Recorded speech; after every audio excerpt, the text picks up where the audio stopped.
Эмки сөз. Так.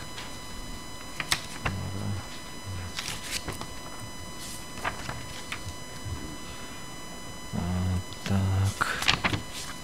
Oldu ya. Все, азырда. Сөз 3-чү жак Кыргыз Республикасынын башкы прокуратурасынын өкүлү Үмүткан Ургазиевнага берилет. Рахмат. Урматтуу Конституциялык соттун судьялары, биз өзүбүздүн позициябызды жазуу жүзүндө бергенбиз, бирок азыр кыскача токтоло кетсем. Өтүнүштө Жаран Турдубаев 309 кылмыш жаза Кыргыз Республикасынын кылмыш жаза процессуалдык кодексинин 397-биринесинин 4-бөлүгү, Кыргыз Республикасынын Конституциясынын 24-61, 100 беренелерине каршы келет деп көрсөткөн. Бирок Кыргыз Республикасынын Конституциясынын 57 беренесине ылайык ар бир адам анын күнөөсү мыйзамда каралган тартипте далилденмейинче жана мыйзамды күчүнө кирген соттун өкүмү менен аныкталмайынча кылмыш жасаганга күнөөлүү деп эсептелбейт. Бул принциптин бузулушу материалдык чыгымдын жана моралдык зыяндын ордун сот тартибинде толтуруп берүү үчүн негиз болот.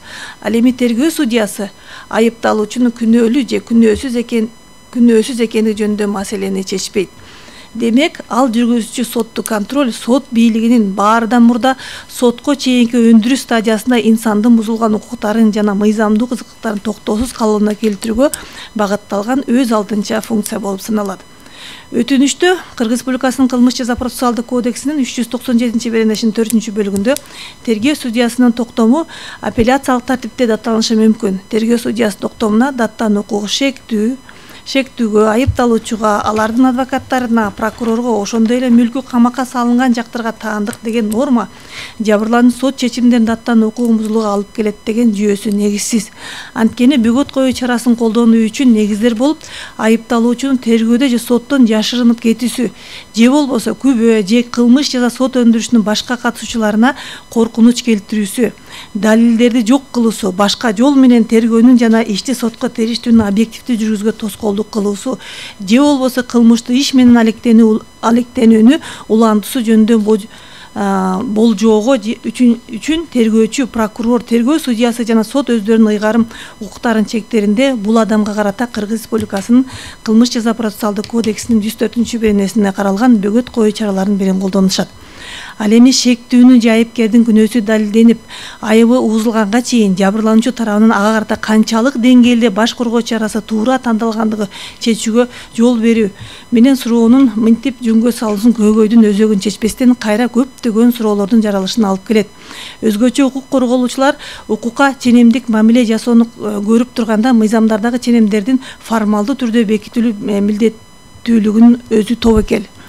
Ал эми айыпкердин айыбы угузулуп, айыптуу актысы бекитилип, кылмыш ишин соттук кароого жөнөтүлгөндөн баштап Кыргыз Республикасынын Конституциясына жана кылмыш жаза процессуалдык мыйзамдарына ылайык жазык сот өндүрүш тараптарынын тең укуктуулугун жана атаандаштыгын негизинде жүзөгө ашырылышы Конституциянын ошол 100-беренесинин 3-бөлүгүндө, жазык процессуалдык кодекс 18-беренесинин 4-бөлүгүндө, ошондой эле кылмыш жаза процессуалдык кодексинин 40-беренесинин 14-бөлүм 10 пунктунда жабырлануучу соттун чечимдерине даттануу укугу бар экени тагдана көрсөтүлгөн.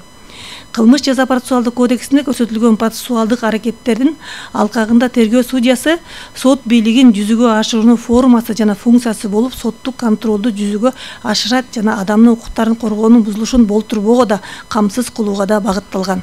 Ушуга байланыштуу тергөө судьясы чечимди эмненин негизинде кабыл алгандыгын конкреттүү жагдайларын көрсөтүп, бөгөт коюу чарасын тандоо жөнүндө өзүнүн токтомунда негиздеп бериш керек.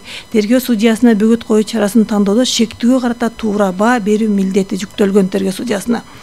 Анда алдын ала тергөөдө соттук контролдун мааниси эмнеде жана тергөө судьясы иш боюнча кызыктар адамдардын баардыгын кыска мөөнөт ичинде 48 сааттын ичинде кантип тарта алат? Демек, талашылып жаткан ченем ар бир адам анын күнөөсү мыйзамда каралган тартипте далилденмейинче жана мыйзамды күчүнө кирген соттун өкүмү менен аныкталмайынча кылмыш жасаганга күнөөлүү деп эсептелбейт деген адам укугунун принцибинин алыстатат. Соттук контролдоонун максатын бурмалап, натыйжада ал адам укуктарынын бузулушуна алып келет деген тыянакка келсе болот.